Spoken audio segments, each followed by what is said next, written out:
Ya. Dan ada satu lagu, jenengan ingat nggak? Apa itu? Tanam jagung. Cangkul, Oh iya, cangkul ya yang pastilah itu kita nyanyi, Bu. Nah, kan suruh nyangkul, petani itu nyangkul. Lah kenapa enggak kalau sekarang itu harusnya foto petani itu kan naik kombi. Apakah personifikasi petani itu harus seperti itu? Iya, jangan di lumpur, dong. Ya toh. Iya, kan terus bawa cangkul gitu kan. Panas. Tetapi menurut Bu Wiwin, kalau personinya tidak seperti itu, nanti seperti apa untuk menggambarkan profesi petani itu? Dan sekarang sudah dikembangkan menjadi wisata edukasi balai tani, kalau pernah dengar di Jombang. Belum ke sana, Bu. Nah, itu wisata edukasi tentang pertanian. Kita kenalkan kepada anak-anak. Sama ini sifatnya ini adalah sebuah misi besar keluarga kami untuk mengenalkan pertanian mulai dari anak-anak. Botani.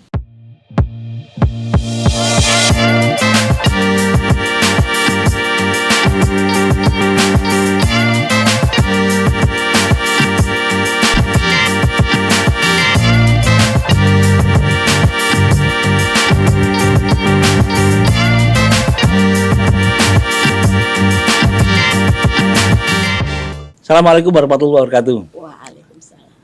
Saya senang kedatangan seorang legislator DPRD Jawa Timur, Komisi B, Bu ya. Komisi B itu perekonomian dan perdagangan. Ibu Wiwin Sumrambah. Ya. Kalau nama belakangnya ini saya agak apal Pak hubungannya dengan Pak Sumrambah yang kebetulan saya istrinya. Bukan kebetulan ya, memang istrinya. Iya. Oh, berarti ya di Jombang. Berarti Ibu Sumrambah ini asli Jombang. Asli Jombang. Kelahiran Jombang. Kalau saya kelahiran Surabaya, dapat wong desa ya sekarang jadi orang Jombang. Oh, Pak Sumrambah juga Jombang juga. Ya, asli Jombang beliau. Ya. Jadi pada periode lalu jadi wakil bupati ya di Jombang. Jombang. Jombang itu kabupaten cukup padat juga, Bu ya penduduknya. Ya, sekitar 1.200.000 penduduknya. Tapi saya ingin tahu, Bu, supaya pemirsa ini semakin kenapa sebelum jadi anggota DPRD Jawa Timur ini, Bu Win juga jadi legislator di daerah gitu? Belum pernah, baru satu kali. Ini baru satu kali? Iya. Oh, berarti periode pertama ini ya? Periode pertama. Sebelumnya apa, Bu? Sebelumnya lebih banyak di kegiatan sosial. Kalau yang kemarin ketika mendampingi Bapak, otomatis saya harus menjadi ketua PKK, Dekranasda dan sebagainya. Tapi sebelumnya saya lebih banyak bergerak di bidang pertanian. Pertanian? Ya, di P4S-nya. Nah, apa ini itu, pasti Bu? banyak yang nggak kenal. Jadi P4S itu Pusat Pelatihan Pertanian Perdesaan Swadaya. Nama tempat kami adalah Sedulur Tani. Itu milik pemerintah atau milik swasta? Jadi kita seperti mitra. Oh, mitra begitu ya. Di bawah pembinaan Balai Pelatihan. Oh. Iya. Bengkel petani lah istilahnya. Iya, jadi konsepnya P4S itu sendiri adalah bahwa pemilik P4S ini dianggap sebagai petani sukses. Nah, petani sukses ini diharapkan mampu menularkan ilmunya kepada petani yang lain. Harapannya supaya semua petani ini bisa berkembang sesuai dengan yang menjadi petani sukses. Oh, itu. Jadi semacam inkubasi apa itu, Bu ya? Betul, gitu. Itu pesertanya boleh umur usia berapa? Siapa saja.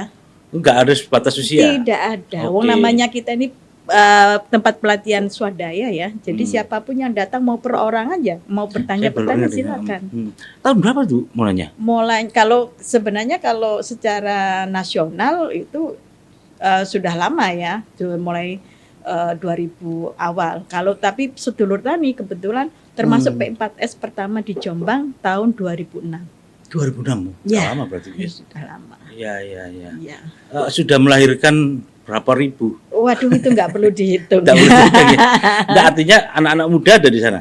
Karena iya pasti. Tetapi memang realitanya, makanya kenapa ini menjadi topik menarik buat saya.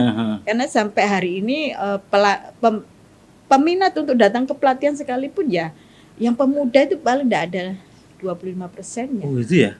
Nah, ini yang menjadi keprihatinan Ya, kita bersama. ini pas karena dengan introduction ini kita akan masuk dengan tema, Bu. Ya, Pak, temanya tentang petani muda. Iya. Saya kebetulan akrab dengan beberapa teman, terutama di Jombang. Ya. Itu juga ada teman-teman petani kopi, Ya. anak-anak muda. Tapi mungkin Bu Wiwin yang bisa menjelaskan. Ya. Sebenarnya mungkin di Jombang dulu, Bu, Ya. supaya nanti bisa atmosfer atau gimana, suasana tentang pertanian bagi anak muda di Ibu gimana? Kalau boleh saya bercerita, ini sebenarnya berawal saya pernah mengikuti yang namanya kegiatan kelas inspirasi. Kelas Pernah- inspirasi. Pernah dengar ya? Benar. Apa Saya itu program? mengenalkan profesi kepada anak-anak SD. Hmm. Dan saya karena memang dunia pertanian, saya mengenalkan profesi petani kepada anak-anak. Saya keliling Jawa Timur sampai ke Jawa Tengah juga di waktu itu di Blora. Nah, ketika saya sampaikan kepada anak-anak, mau enggak anak-anak ini bercita-cita jadi petani? Semua pasti menjawab tidak mau. Kenapa? Saya tanya gitu kan. Petani itu miskin. Petani itu kerja di tempat yang kotor. Pekerjaan petani itu capek. Nah, setelah saya tanya, berarti mereka beranggapan bahwa petani itu adalah buruh tani. Oke, pekerjaan-pekerjaan itu. Sebentar, Bu, yang ditanya ini usianya berapa? Anak SD. Karena memang kelas inspirasi itu bergeraknya di SD. Udah Ini biasa. mohon maaf, ini akan menjadi karakter ya nantinya, karena mereka mengenalnya petani itu seperti itu. Ketika saya tanya, miskin, kotor, apalagi, Bu? capek, panas, ya kan? Ya. Oke. Terus kemudian ketika saya tanya, terus yang punya sawah siapa? Yang punya sawah adalah pengusaha. Ini kan aneh. Jadi mereka mengenalnya yang punya sawah itu pengusaha. Yang petani itu adalah pekerja. Yang salah yang mana dong? Kita masih ingat di buku-buku tentang pertanian, apa busana yang dipakai petani? Kalau tentara kan pasti digambarkan dengan seragamnya. Pakai topi apa? Iya, pakai itu, topi laken, apa? itu ya. Bukan laken. Kalau laken kan akhirnya kesannya seperti pos. koboi. Nah, Iya. dia pakai caping. Caping ya. Kemudian pegangnya cangkul. Orang akan membayangkan itu Kaosnya kaos ini, Bu. apa kaos. itu singlet itu ya. Nah, Singlet. mohon maaf, mereka berpikir bahwa ini adalah kelompok pekerja yang minoritas, bawah, kelas bawah. Mereka berpikir bahwa menjadi petani itu adalah profesi kelas bawah. Iya. Nah, image-nya dari mana? Dari gambar itu, benar nggak? Oke, ya benar. Oke, nah karena anak-anak ini tuh kalau sudah kita kasih sesuatu oleh SD, ini kan nancap sampai ke, Betul. maka tidak akan pernah ada Memori yang mau. ini ya. Nah, satu itu penyebabnya, sehingga tidak ada yang mau bercita-cita menjadi petani. Nah, kedua, petani sendiri, ketika mereka itu petani yang belum tersentuh teknologi, petani yang kemudian belum menguasai hulu hilir dan sebagainya, itu menganggap kehidupan mereka susah. Sehingga mereka pun mendorong anak-anaknya untuk tidak menjadi petani seperti mereka. Nah, ada ceritanya petani itu nak, jadilah petani seperti bapak. Tidak akan pernah ada. Iya ya. Pasti kan ngomong jangan jadi petani susah kayak bapak. Nah, ini di pikiran anak-anak pasti akan begitu. Iya. Apa yang salah dong? Nah, ketika akhirnya sampai ke tingkat dewasa pun mereka akan beranggapan seperti itu. Mereka bangga sebagai anak petani karena mereka sukses tidak bisa di petani tadi. Betul. Ya, kebanyakan gitu. Kadang banyak kan yang orang, wah saya sukses di militer. Betul. Padahal saya anak petani. Nah, ini kan secara tidak langsung sudah menyampaikan bahwa petani ini adalah kelompok miskin. Iya. Ya kan? Kayak paradoks seperti itu apa ya? Betul kan? Jadi profesi itu menjadi sebuah keharuan karena dia sukses yang tidak pernah melanjutkan Ini menjadi salah satu faktor kenapa kok kemudian pemuda-pemuda kita tidak terlalu tertarik dengan pertanian. Sederhana, alasan yang sangat sederhana, tapi realitanya akan menimbulkan efek yang sangat besar. Iya. Saya kok baru sadar bukan ada gambar. Enggak, saya juga menggambar itu. Betul kan? Artinya menggambarkan petani itu ya bukan pada level miskin ya, tapi pada level orang yang ya sederhana, yang hidupnya tidak berkecukupan begitu ya. Pada realitanya Hari ini petani dipahami itu banyak yang sukses tapi tidak pernah menuliskan sukses story-nya. Sehingga ini tidak mampu menginfluence anak-anak untuk bercita-cita menjadi petani. Benar enggak? Ya, benar. Saya tidak pernah baca sih. Tidak pernah ada. Artinya begini, secara ini waktu sekolah dasar, SMP. Tapi menarik. Ini kan berarti urusannya literasi, Bu ya. Ya. Dan itu diciptakan sudah sekian tahun yang lalu, sejak saya SD juga seperti itu. Menurut Bu Win, apa alasannya kok menjadi gambaran petani seperti itu, Bu? Saya juga sudah susah. Apakah dulu memang tujuannya supaya menjadi beda atau bagaimana gitu ya?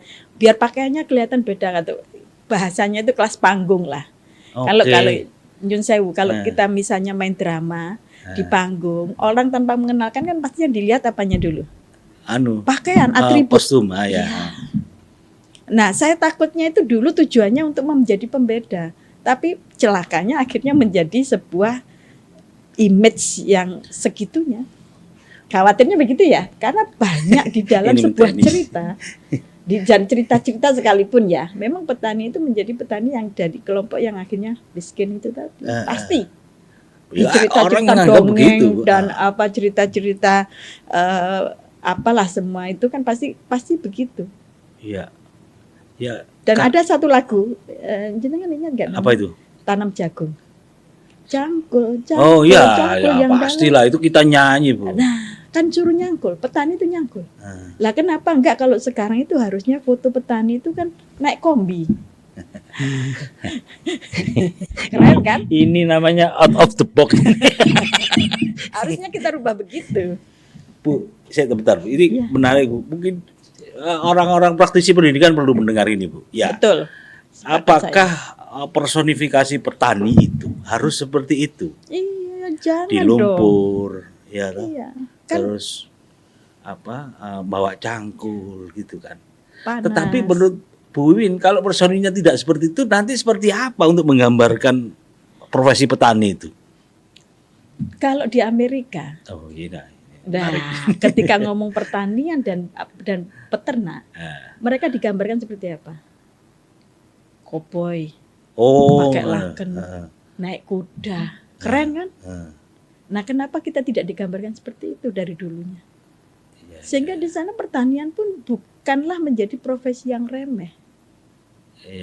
Karena mereka nggak ada ceritanya kemudian jadi petani, mereka terus kemana-mana bawa cangkul doang. Kan selalu tetap keren di dalam film. Ya, saya kebetulan pernah ini ya ke farmer marketnya itu kan kayak pesta begitu, Bu. Betul. Ada moge, ada off-road dan sebagainya, dan mereka itu kayak menikmati benar kehidupan menjadi seorang petani itu kan. Iya. Ya, di sini artinya equal ya, artinya petani itu kan produsen ya. Di dalam rantai makanan, dia ini pertama. Bahasa pertama kita kan pasti image kita utama. Tapi realitanya di dalam urusan pangan, petani itu adalah yang pertama. Tapi di dalam urusan sosial ekonomi, ini kita menjadi akhirnya terbalik terjungkal berada di ruang yang paling bawah. Ini juga sebuah ironi sebenarnya. Iya, jangan-jangan seperti yang Bu sampaikan, kita ini sudah stigma atau menganggap bahwa petani itu ya seperti itu, miskin itu. Sehingga profesi itu tidak pernah jarang dilirik, apalagi ngomong regenerasi kan. Begitu. Betul. Nah, ini akhirnya yang menghambat. Akhirnya kita menemukan bahwa sumber penghambatnya itu adalah ini kan paling dasar itu. Paling dasar. Bahkan mungkin barangkali hari ini kalau kita lihat misalnya ya, ada seorang perempuan mau menikah, pasti orang tuanya akan bertanya, profesimu apa? Tentara. Oke, silakan lanjut lamar anak saya gitu kan. Coba kalau nanti jawab profesinya apa? Petani. Mikir-mikir barangkali ya, diterima apa enggak ya? Iya. Itu anekdot di kalangan petani begitu. Adik ngomongnya gak tani, Bu. Nani ya biasanya kan, Bu ya. Wah, kelas itu bawah begitu Tanpa ya. sadar itu sudah menjadi sebuah budaya lah. Namanya budaya itu kan juga termasuk di dalam pola kehidupan sosial bermasyarakat, itu kan bagian dari budaya. Itu sudah menjadi budaya masalahnya. Ya. Dan itu sudah melekat bahkan kalau di Indonesia ya khususnya. Mulai suku apapun ya pasti begitu. Petani pasti di kelas yang bawah. Wah. Itu jadi problem. Padahal realitanya petani sukses pun banyak. Ya kita harus mengakui banyak itu dalam konteks ya mungkin untuk ukuran masifnya yang mungkin juga ya. Tapi kan ada juga contoh atau role model pertanian. Tapi dari kembali lagi Bu, saya kok paling mikir itu tadi yang Ibu sampaikan tadi tentang ini jangan-jangan warisan lama yang menyebabkan kita ini kayak terstigma bahwa ya rendah sekali lah profesi petani itu Bu ya. Iya. Jadi pertanyaannya adalah kita mulai dari mana? Kita jelas adalah bagaimana caranya mengubah image itu. Cuman pertanyaannya mulai dari mana? Nyun sewu, saya pernah pada masa di tahun sekitar 2018-2019 di kelas inspirasi juga. Di saat itu kan lagi boomingnya jadi chef. Chef itu tukang masak. Ya karena di sebuah stasiun televisi ada lomba, ada kompetisi. Nah, itu kan akhirnya menjadi sebuah profesi yang booming. Betul. Jadi setiap kita sebelum kegiatan selalu anak-anak itu diminta untuk menulis apa cita-citanya. Banyak sekali yang pengen jadi chef. Hanya karena terinfluence oleh kegiatan di televisi. Ini kan luar biasanya media. Andai kata TV ini mau membuat kompetisi yang berkaitan dengan pertanian. Petani idol misalkan begitu ya Bu ya. Hah? Iyalah. Ya. Oh iyalah. Sekarang kekuatan untuk mengubah cara pandang orang itu salah satunya adalah media. Wah, aku melok begitu. Saya produk melon ya misalkan begitu ya. Iya. Melon ini tidak besar tapi punya kandungan nutrisi dan sebagainya. Story produk. Iya ya. Itu juga penting. Tapi kenapa kok tidak ada? Kenapa tidak ada? Ya ini yang harus kita jawab sendiri di hati kita masing-masing. Berarti ini para pemilik media juga perlu memikirkan, perlu terlibat ya untuk Bu. Chef itu yang kembali ke chef ya. Itu dulu pemahaman saya. Chef itu perempuan. Betul.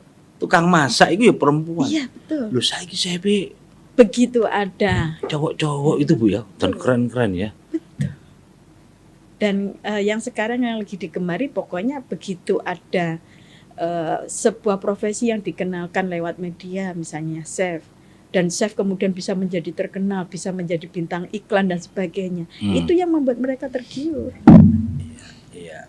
Artinya memang kita ini sedang berada di era anak-anak itu narsis, apalagi sosmed yang kayak begitu ya. Iya. Nah, ini ketika ini dunia pertanian tidak dikerjakan, ya semakin terpinggirlah kita. Padahal kita ini dibilang hari ini kita berbicara tentang Provinsi Jawa Timur, kita ngomong beras saja. Surplus. Dari target 7 juta kita sudah melampaui menjadi 9 juta produksinya. Tetapi apakah hari ini kita bisa tertawa dan bersenang-senang surplus Jawa Timur? Tapi 5 tahun lagi bisa enggak surplus kalau kemudian petani kita yang sekarang usianya 60-70 kemudian 5 tahun lagi beliau tidak ada katakanlah. Anak-anaknya ini sudah tidak ada yang meneruskan. Tidak ada yang ngurus. Sawah yang tadinya diwariskan, yang tadinya cuma 1 hektar, anaknya 4, akhirnya dibagi 4. Mereka mau tak mengerjakan, cuma 1/4 hektar. Ini juga PR bagi kita semua. Iya. Pentingnya LP2P di situ. Ini yang saya tanya. Apa Bu LP2P itu? LP2P itu lahan pertanian pangan berkelanjutan. Jadi di situ sistem RT RW, tanah yang memang untuk pertanian tidak boleh alih fungsi. Alih fungsi maksudnya? Tanah pertanian itu dinamakan itu tanah hijau. Itu tidak boleh dialih fungsikan menjadi perumahan, tidak boleh harus menjadi pertanian juga. Itu ada aturannya berarti kan? Ada. Tapi tidak semua berani menerbitkan yang namanya LP2P. Nah, ini kan bagian dari menjaga. Itu diatur dalam apa? Perda atau Pusat ya? Enggak, daerah. Daerah punya? Daerah. Hmm. Daerah. Jadi sebenarnya saya Perda itu sebenarnya sudah banyak yang mengatur. Tetapi ketika kemudian perda itu mengatur itu ya misalnya ini juga menjadi PR ke depan. Nah kalau kemudian yang punya ini diwariskan, dibagi, tidak ada yang mau ngerjakan, ini bagaimana nasib tanahnya? Itu juga jadi PR. Tapi jadi yang paling penting adalah generasinya, betul kan? Dan penyusutan lahan ini kan banyak sekali Bu di Jawa Timur. Makanya ini harus diperjuangkan. Ya. Jadi dari kalau saya tidak salah data ya, jadi mohon maaf karena saya tidak, dari 38 kota kabupaten hanya sekitar 16 kota kabupaten yang mampu menerbitkan LP2P. Karena nggak mudah. Nggak sampai separuh ya. Mohon maaf, tidak mudahnya itu karena artinya ketika kita ngomong berada di ruang kekuasaan pasti ada keinginan ini bisa dipakai. Produktif untuk paham ya maksudnya tanda kutip. Jadi kayaknya kita nggak perlu bahas terpanjang. Iya. Gitu. Tapi memang kalau tidak ada yang mau melanjutkan dengan lahan-lahan pertanian itu ya kan juga jadi masalah juga. Nah, bagaimana lahan atau sebuah aset yang tidak produktif dan kemudian salah satu mungkin yang itu banyak sekali jadi kemudian dijual pada akhirnya kemudian beralih fungsi. Kan banyak sekali kalau kita ke desa itu tiba-tiba di tengah-tengah areal pesawahan tiba-tiba ada perumahan. Itu banyak terjadi. Saya sering kaget itu. Iya kan? Loh, orang bangunan segini akeh ya. Nah itu mungkin pada saat itu belum berlaku yang namanya LP2P. Oke. Tuh. Iya. Karena sekali lagi tidak mudah bagi sebuah daerah itu mampu menerapkan LP2P. Betul. Karena memang yang Ibu sebutkan tadi problem pertanian ini. Nah ini makanya perannya pemerintah salah satunya. Ya. Sebenarnya pemerintah sebenarnya sudah menurut saya luar biasa. Sekolah pertanian juga banyak, ya kan? Kampus-kampus pertanian juga banyak. Kemudian perda-perda yang mendukung itu juga banyak. Perlindungan petani ada, asuransi ada, permodalan ada. Bahkan ada sebuah program itu yang berkaitan dengan penguasaan hulu hilir mulai dari perbankannya, saprotannya dan sebagainya itu bisa nimbrung di situ supaya petani ini tidak terlalu berat dalam biaya produksi. Sampai kemudian ada off-takernya. Ini sudah disiapkan. Tetapi sekali lagi yang mau benar-benar menjadi petani dengan ilmu yang terbarukan tidak banyak. Ilmu adalah kunci. Ya. Jadi kalau ilmu berarti kan juga harus melihat perkembangan zamannya juga. Betul. Nah, ini ya kembali lagi Bu. Ya. Regenerasi tadi. Bu Win punya apa yang impian apa yang misalkan supaya generasi ini tertarik dengan pertanian? Maka bisnis pertanian itu disamakan seperti mengelola bisnis yang profesional seperti sebuah perusahaan. Oke. Itu kan akhirnya menjadi sebuah menjadi profesi yang keren di mata anak muda. Apa? Penggunaan teknologi. Oke. Ya ini yang jadinya ya. Apakah personifikasi petani itu harus seperti itu? Iya, jangan di lumpur, dong. Ya iya, kan? Terus bawa cangkul gitu kan. Panas. Tetapi menurut Bu Wiwin kalau personinya tidak seperti itu nanti seperti apa untuk menggambarkan profesi petani itu? Karena nyun sewu ada kemarin kami sempat ngobrol dengan teman-teman yang bergerak mungkin meskipun di peternakan ya saya pikir itu akan sama. Teman-teman peternakan itu bercerita bahwa lulusan anak-anak sekarang itu penguasaan teknologi, penguasaan ilmu yang spesifiknya tidak ada. Artinya apa? Teori-teori yang dipelajari di kampus itu sudah berbeda dengan yang di luar. Artinya kurang upgrade.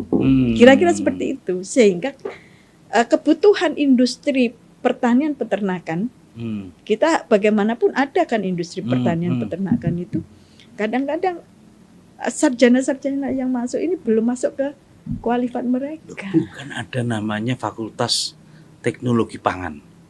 Iya, tapi kan apa namanya, yang dipelajari teori. Artinya begini, alat yang dipakai pun kadang-kadang belum tentu sama dengan ketika belajar di industri. Oh, gitu ya. Nah, ini saya hanya menerima ini loh ya, diskusi teman-teman yang berada di ruang industri, berada di ruang pemerintahan. Nah, pasti begitu. Ketika saya tes, mereka enggak ngerti. Nah, ini juga menjadi tantangan. PR juga ya. Karena apa namanya? Pertanian itu kan, kalau kita ngomong Indonesia ini luar biasa. Lahan pertanian kita ini masih peluangnya masih sangat banyak untuk bisa dikerjakan. Nah, jangan sampai ini kemudian menjadi lahan tidur, dan jangan sampai kebanggaan kita sebagai lumbung pangan ini menjadi hilang. Betul. Hanya karena tidak ada yang kerjakan. Betul sekali. Jadi saya akhirnya juga berpikir kalau 5-6 tahun sebelum mendatang, kira-kira masih bisa nggak Jawa Timur menjadi lumbung pangan surplus? Surplusnya. Nyuwun sewu, Jawa Timur itu surplus semuanya loh, Pak.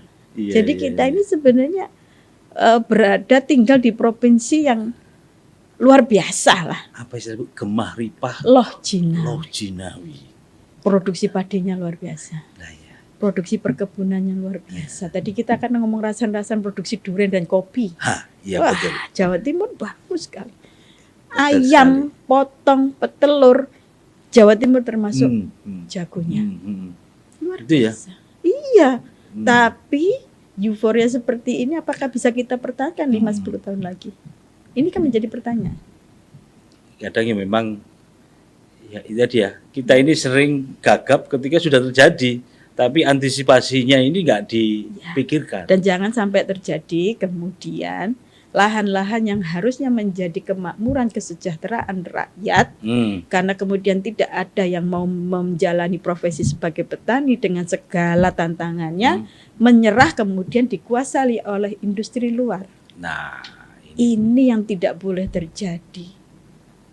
Jangan sampai kemudian kita terjajah lagi. Kita ini sudah terjajah. Ya, menarik gitu. Ya. Saya sangat mendapat insight Bu ya, dari Bu Wiwin. Bu ini sebenarnya petani tuh Bu? Iya petani. Apa Bu? Apa namanya? Padi, benih padi. Oh. Benih padi di Jombang. Kami ini keluarga petani. Kebetulan mertua ini meskipun petani lama, petani tua, tapi mempunyai pemikiran yang luar biasa. Bahwa seluruh pertanian yang beliau punya ini tidak boleh diwariskan dan dibagi, tetapi harus menjadi usaha keluarga bersama. Okay. Sehingga tidak ada kata alasan ketika dibagi sawahnya menjadi kecil tidak mau mengerjakan. Oh, itu yang sering terjadi ya Bu ya. Iya. Ya, ini pembelajaran besar buat kami. Jadi orang tuanya punya visi besar ya untuk luar biasa, sudah memahami bahwa kalau ini tidak diperlakukan ke depan tidak ada lagi yang mau mengerjakan sawah. Tapi dari yang Ibu keluarga kerjain dari proses produksinya sampai distribusinya. Jadi kita punya pengembangan divisinya itu kalau secara produksi di lahan memang hanya untuk benih, tapi kita juga ada divisi perdagangannya, yang artinya kita perdagangan beras, ada penggilingannya untuk konsumsi, kita gabahnya istilahnya kulak, kemudian kita proses menjadi beras, kita jual beras, terus sampai kemudian masuk ke divisi pelatihan tadi, dan sekarang sudah dikembangkan menjadi wisata edukasi balai tani kalau pernah dengar. Di Jombang. Belum ke sana Bu. Nah, itu wisata edukasi tentang pertanian. Kita kenalkan kepada anak-anak. Sama ini sifatnya ini adalah sebuah misi besar keluarga kami untuk mengenalkan pertanian mulai dari anak-anak. Balai tani. Nah, jadi anak-anak itu kita kenalkan dari pertanian yang paling sederhana. Sistem pertanian yang tidak perlu bawa timba dan sebagainya itu, tapi pakai pipa yang pakai ping. Sudah air. Jadi supaya ini membuat mereka image-nya bertani itu tidak sulit sebenarnya. Bisa dibuat teknologi yang sederhana sekalipun. Satu itu. Kemudian bahwa menjadi petani itu tidak kotor seperti yang mereka bayangkan. Kita kenalkan yang namanya sekam. Sekam. Oke. Kemudian kita kenalkan pasir, kita kenalkan yang namanya bokasi kompos dari kohe, kotoran hewan yang sudah menjadi kompos. Itu saya suruh pegang satu-satu. Ketika pada tahap Mas pegang kompos, saya tanya itu apa? Dicoba dicium dulu bau. Ada baunya? Enggak. Itu apa? Tanah. Yang kalian pegang itu adalah kotoran hewan yang sudah menjadi pupuk. Sehingga mereka, pupuk itu enggak bau dan apa yang kita bayangkan. Iya. Itu kita kenalkan mulai dari anak-anak. Pembelajaran sederhana. Tapi dengan berwisata. Gitu ya. Iya, dan itu sudah dilakukan oleh Thailand jauh sebelum kita. Makanya pertanian Thailand seolah-olah lebih gede daripada kita. Padahal ya lebih besar lahannya ya. Karena pengenalan pertanian pada anak-anak itu luar biasa. Jadi pemerintah harus hadir di situ untuk memperbaiki image petani. Image petani. Iya, mulai dari sektor pendidikan. Tidak hanya itu, mulai media-media juga harus memperkenalkan namanya sukses story seorang petani harus diangkat. Kalau zaman dulu kan di TVRI ya, zaman dulu kan masih ada tuh yang dari desa ke desa itu kan pasti sukses story-nya petani diangkat. Walaupun itu juga tidak kelihatan kaya juga. Enggak, tapi kan terlihat bagaimana bahwa petani ini harus dihormati. Betul kan? Ya, profesi yang Iya. Tapi itu Bu, yang saya tertarik. Ya apa caranya menggambarkan petani ini bukan orang yang tidak mampu, miskin, kotor itu tadi loh. Iya. Image itu ya memang harus ada ini Bu, ada gerakan ini Bu untuk. Dan tidak bisa sendiri. Oke. Tidak bisa sendiri. Ya, harus lintas sektor lah bahasanya. Lintas sektor. Lintas sektor. Mulai pendidikannya, pertanian itu sendiri, kemudian kampus-kampus yang bergerak di bidang pertanian dan kan sebagainya. Juga ada Bu, yang pertanian kan masih ada kan kampus-kampus. Ya masih lah. Dan ada teknologi barang yang dan itu semuanya dipelajari loh, mulai dari produksi sampai ke pasca panennya. Iya. Dan berarti kalau itu bisa berjalan Bu, ini moga-moga Bu didengar oleh para stakeholder. Iya. Mereka saya tadi berpikir, gambar itu sampai hari ini juga petani itu seperti itu. Gak usah begitu kalau di karnaval menggambarkan profesi petani apa? Kalungan sarung, bawa pacul gitu. Kopian. Iya, image tidak mampu itu orang tidak mampu. Dan selalu tidak pakai sendal kalau petani di karnaval. Ayo coba. Loh, kalau drama kan juga begitu. Saya drama pakai petani. Iya. Itu Bu. Iya. Ini kan kenapa enggak naik traktor? Iya. Ini butuh orang seperti Bu Wiwin yang harus out of the box ini memikirkan. Tapi moga-moga saya yakin begini. Kalau ini menjadi sebuah gerakan kolektif yang besar, yang Ibu tadi bisa harus banyak lintas sektor tadi yang mengerjakan atau mendukung. Saya yakin bukan satu yang tidak mungkin.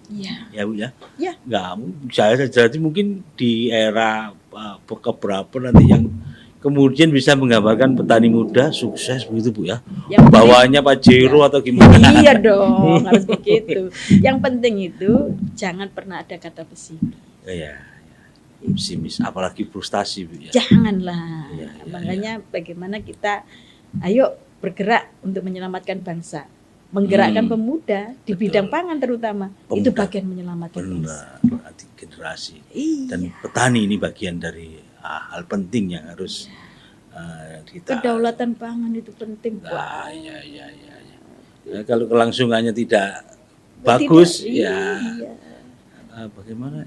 Moga-moga Bu ini bisa menjadi inspirasi Bu ya. Inspirasi bagi teman-teman dan didengar oleh para pemegang kekuasaan. Amin. Nanti mungkin ada lokakarya Bu, lokakarya khusus membahas yang ini Bu tadi.